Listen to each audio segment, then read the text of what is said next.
কেউ লন্ডন থেকে এসেছে এর মানেই যে তার কাছে যে হাজিরা দিতে হবে, ব্যাপারটা এরকম নয়। আমরা 24 ঘন্টার আলটিমেটাম দিচ্ছি আপনাদেরকে। জাতীয় নির্বাচন যথাসময় হতে হবে। যাদের দ্বৈত নাগরিকত্ব রয়েছে এটা তাদের সমস্যা, এটা তাদের ব্যক্তিগত সমস্যা। তারা এই রাষ্ট্রের প্রতি পূর্ণ আনুগত্য নয়, সেটা তাদের কর্মকাণ্ডে খুবই সুস্পষ্ট। তাদের নির্বাচনে অংশগ্রহণ করা বা না করা নিয়ে বাংলাদেশ রাষ্ট্রের কিছু আসে যায় না। বরঞ্চ তাদেরকে যদি সুযোগ দেওয়া হয় এবং তারা যদি নির্বাচিত হয়, তাহলে আমাদের জাতীয় নিরাপত্তার জন্য এটি ঝুঁকি তৈরি করবে। সুতরাং আমরা যেটি মনে করছি যে তাদেরকে নির্বাচনে অংশগ্রহণ করাতেই হবে এরকম কোনো বাধ্যবাধকতা বাংলাদেশের নির্বাচন কমিশনের নেই। সুতরাং নির্বাচন যথাসময়ে অনুষ্ঠিত হতে হবে। তারা যাদের নৈতিক নাগরিকত্ব রয়েছে তাদের প্রার্থিতা বাতিল করতে হবে। আরেকটি বিষয়, সেটি হচ্ছে যে গণভোটের ব্যাপারে আপনি যেটা বলেছেন, সরকারের এক্ষেত্রে ব্যর্থতা অনেকটাই রয়েছে।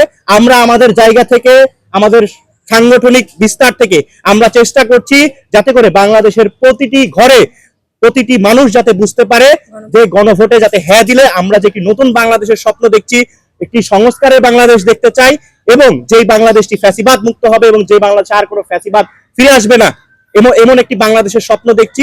সেই বিষয়টি নিয়ে আমরা জনগণের মাঝে সচেতনতা কার্যক্রম ইতিমধ্যেই শুরু করেছি। এরপরেও আমরা আমাদের পরবর্তী কর্মসূচি আমরা ঘোষণা করব। যে নির্বাচন যে কমিশন রয়েছে, নির্বাচন কমিশন বড় রাজনৈতিক যে দুটো দল রয়েছে, বিএনপি এবং জামাত, তাদের প্রতি তারা ঝুঁকে পড়েছে। আমরা চাই যে নির্বাচন কমিশন রয়েছে এবং বাংলাদেশের রাষ্ট্রীয় প্রতিষ্ঠানগুলো কোনো রাজনৈতিক দলের হয়ে তারা কাজ করবে না। তারা দেশের হয়ে কাজ করবে, রাষ্ট্রের হয়ে কাজ করবে। রাষ্ট্রের জন্য যেটা কল্যাণকর তারা সেই কাজটাই করবে, কোনো রাজনৈতিক দলকে সুবিধা দেওয়ার জন্য কাজ করবে না। বড় ধরনের ঋণ নিয়ে সেগুলোও তারা দিবে না। এর ফলশ্রুতিতে ভুক্তভোগী কারা হবে? ভুক্তভোগী হবে আমার আপনার মতো সাধারণ জনগণ। আমার আপনার জন্য আইন যদি একটা হয়, আর বিএনপির প্রার্থী হয়েছে তার জন্য যদি আইন আর একটা হয়, তাহলে এই গণ অভ্যুত্থানের যে হাজার হাজার শহীদদের রক্ত, সেই রক্তের মর্যাদা কোথায় গেল? আপনাদের এখনো সময় আছে। আমরা হুঁশিয়ার করে বলে দিতে চাই, কেউ লন্ডন থেকে এসেছে এর মানেই যে তার কাছে যে হাজিরা দিতে হবে, ব্যাপারটা এরকম নয়। বাংলাদেশের মানুষ প্রতিবাদ করতে শিখেছে, বাংলাদেশের মানুষ রক্ত দিতে শিখেছে। আপনাদেরকে এক চুল পরিমাণ আমরা কিন্তু ছাড় দেব না। আমরা এর আগে দেখেছি কি? এর আগে আমরা দেখেছি আমলাতন্ত্র পুরোপুরি আওয়ামী লীগ হয়ে গিয়েছিল।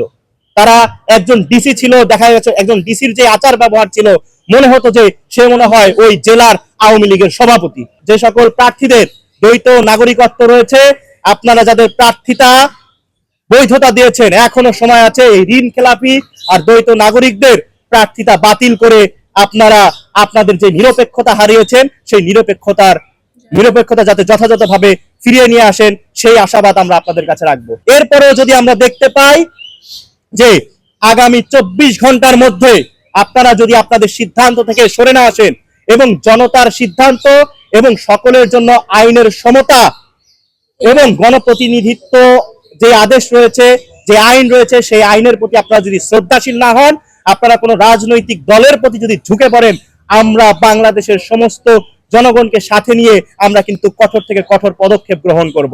আমরা 24 ঘন্টার আলটিমেটাম দিচ্ছি আপনাদেরকে।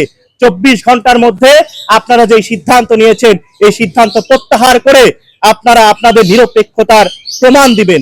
নয়তো আমরা আমাদের যে পরবর্তী কর্মসূচি রয়েছে সেটি কিন্তু আমরা ঘোষণা করতে বাধ্য হব।